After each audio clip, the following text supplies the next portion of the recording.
నమస్తే, no back in no database. కానీ ఇక్కడ నేను ఇచ్చే ప్రతి డీటెయిల్స్ అనేది ఒక పర్టికులర్ మెయిల్కి అనేది వెళ్తుంది. అది ఎలా వెళ్తుందో చూద్దామా?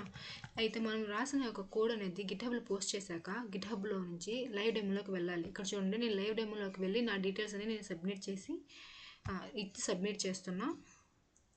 Okay, I'm not a robot. Okay, form అనేది సబ్మిట్ అయింది. కోడింగ్లోకి వస్తే ఇక్కడ ఫామ్ యాక్షన్ కాడ ఈ విధంగా https ఫామ్ సబ్మిట్ .co అని ఇచ్చి ఏ మెయిల్కి అయితే వెళ్ళాలో ఆ మెయిల్ ఇచ్చి అలా ఇక్కడ మెథడ్ అనేది పోస్ట్ ఉండాలి.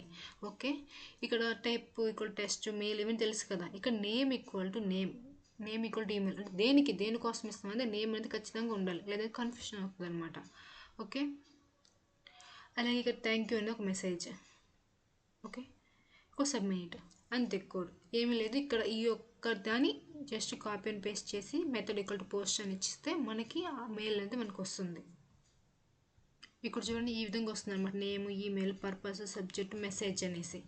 ఓకే, ఈ విధంగా అవుట్పుట్ అనేది వస్తుంది. Thank you.